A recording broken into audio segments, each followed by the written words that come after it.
자, 여러분 안녕하십니까? 맨큐의 경제학 챕터 20장 우리 6번 문제 같이 풀어보도록 하겠습니다. 자, 문제를 보시면 10명으로 구성된 사회의 소득을 분배하는 두 가지 방법이 있대요. 10명이 있는데 자, 첫 번째 방법은 어떻게 되어 있냐면 9명이 6만 달러씩 갖고 있고요. 그래서 첫 번째 방법은 9명이 어떻게 갖는다?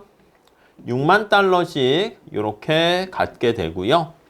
그리고 나머지 한 명이 6만 달러씩 동일하게 갖는데 한 명이 2만 달러를 이렇게 갖게 되는 겁니다. 오케이? 이게 이제 A 방식이라 할게요.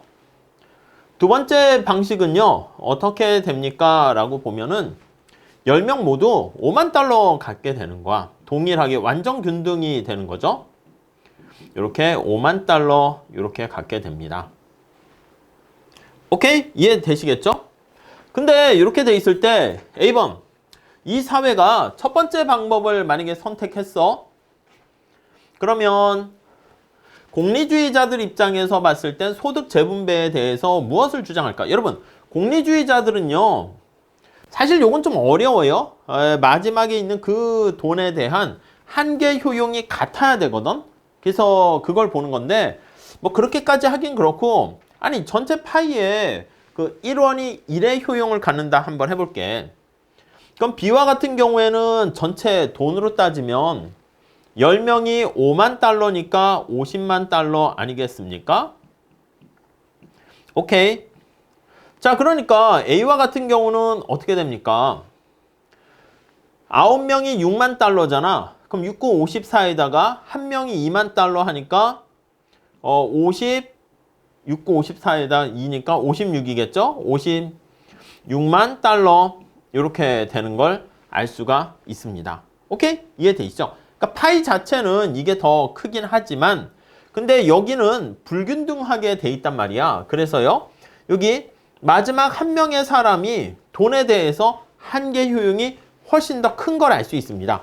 그래서 공리주의 입장에서 봤을 때는 단순하게 전체 파이 이거보다는 한계 효용이 여기 나와 있는 것처럼 균등하게 되는 그러니까 여기 있는 9명의 사람들은 소득이 높으니까 한계 효용이 작은데 지금 여기 나와 있는 사람은 한계 효용이 돈 1원에 대한 한계 효용이 커. 그렇기 때문에 이렇게 재분배를 하게 되면 사회 전체적인 후생을 더 크게 할 수 있다라는 것을 알 수가 있겠습니다. 오케이? 이해 가시겠습니까? 자, 그래서 공리주의 방식은 지금 얘기한 것처럼 돈에 대해서 마지막 한 단위에 대해서 한계 효용이 균등하게 돼야 되는데 그러려면 여기 나와 있는 것처럼 완전 균등이 오히려 전체적인 돈은 작을지 모르겠지만 삶의 후생은 더 높다라고 생각하시면 되겠습니다. 오케이?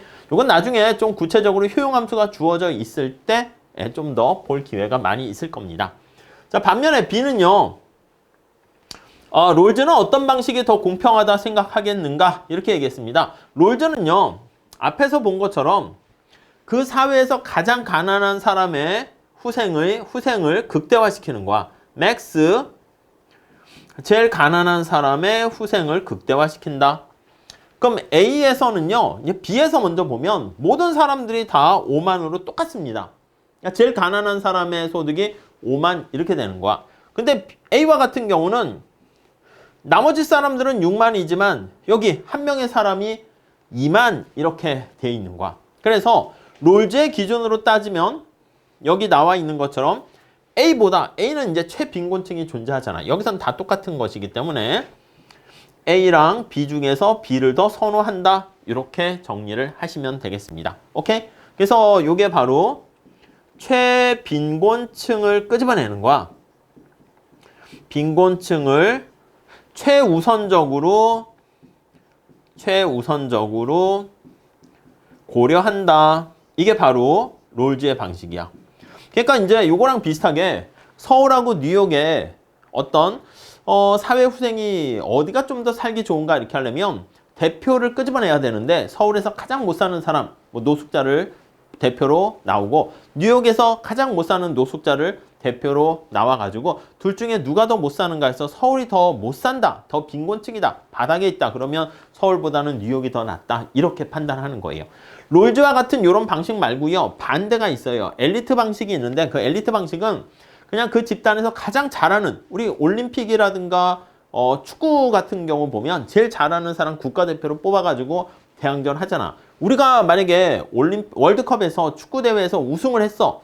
그렇다고 우리나라 전 국민이 저기 브라질이나 아르헨티나, 유럽에 있는 사람보다 축구에 대해서 열광하는 정도가 더 크다고 할 수 있을까요? 아닐 수 있겠지. 전체적으로는 더 떨어질 수 있어도 대표하는 사람 한 명이 가장 잘하면, 국가대표가 잘하면 그럼 그건 더 낫다 그렇게 판단하는 거죠. 그래서 롤즈 방식은 반대야.